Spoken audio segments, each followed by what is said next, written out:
Kenyatta in Redlands, California. Hey, Kenyatta, what's up? Oh, Tom, I was intrigued by your earlier conversation with the gentleman that did the firearms training. And, for the last few days, I've been struggling with this whole thing about Cecil the Lion. And I thought about the kind of a Dickensian tale of two cities, a tale of two Africans. I mean, as you said earlier, you can take the name and replace it, and put it in the blank, whether it be Cecil versus Sandra, or Cecil versus Eric, or Cecil versus Trayvon. What is it about white men and their fascination with killing things from Africa? Is that something that's genetic, or am I missing something? Because it seems to me that if you take Africa out of the equation, the white man has very little to entertain himself with, and I don't know if this is relative to that penile insecurity issue that you spoke about, but it does seem to be fairly prevalent. Am I off base here? I don't think so. I can't explain it. And my own personal theories tend to follow yours, I think. But if you took Africa out of the equation, you got white men like Ronald Reagan and Ollie North who were perfectly happy to kill brown people down in Honduras, Nicaragua, and El Salvador. So it's not like there's a shortage of people who are non-white people around the world that the white power structure, the white male power structure, is reluctant to shoot at. And then look at the people of color in Iraq. Exactly. Yeah. So yeah, I'm with you, and it's an excellent point, and I think that. Saying that we need to reserve our outrage just for humans it's important to point out our outrage about humans, but I think it's also, if we don't realize that we are part of the natural world, that we are interconnected and interrelated with every other living thing, and frankly, I believe with everything. I think even inanimate objects are filled with the fire of life, but that's the pantheist in me, or the animist in me. But I think that we can do both. We can be outraged about Cecil the Lion, and we can be outraged about Sandra and Tamir and on through the list. Absolutely. I agree, Tom, but I'd like to make one brief additional point. Sure. I recently read a story about Darren Wilson. As you know, either we've just come up on the first anniversary, or it's just passed, or we're near the first anniversary of the Michael Brown shooting. Yeah. And I was astounded to find that he has received almost $1 million in donations across the country. He lives in a $500,000 house with a very sophisticated surveillance system in it.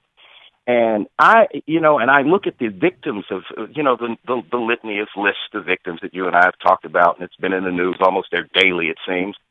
And I'm just trying to figure out what is the message that is really, and I don't mean the loud message. I mean the message from the silence of white America. Yeah. When you see these kinds of things happening, there seems to be some disparity, and I'm trying to be objective about it.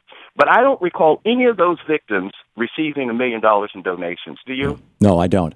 And although some of them, Eric Garner's family just got a $5 million settlement from New York State, or from New York City, but they had to sue to get it, which is a whole different thing than having people all over the country send you $20 or $500 or $1,000 because they really like white cops who kill black people. But I think that's what you're seeing is, and frankly, I think Fox News is driving an awful lot of it.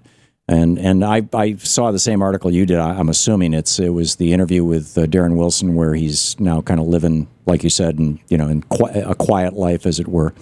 Wasn't that in the New York Times today, as I recall? I don't remember which website I read it on, but yeah, I know what you're talking about.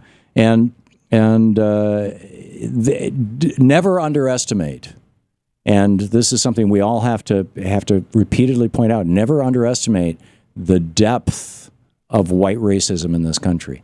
And I can't underestimate it. And I'm not even talking about explicit white racism. I'm talking about, I think people like Bill O'Reilly who deny that there's any such thing as white privilege. That is a form of racism. That is holding up the institution of white male supremacy, and that's an institution that has to be torn down. and or rather than maybe tearing it down, lift up everybody else so that we all have an equal standing, which was the effort of the Great Society, actually, that has been systematically dismantled since Reaganism began. But Tom, I know that you've got to get to another call, but let me just say this, because I'm trying to do my part to do exactly what you just said, and you do an excellent job of that. I have so much respect for you. But let me tell you this. Every black man, and even white man, that has tried to do that, particularly as it pertains to black Americans, whether it be Abraham Lincoln or John F. Kennedy or Robert F. Kennedy or Malcolm X or Martin Luther King, they seem to always end up with a bullet in their head. Yeah, I don't disagree.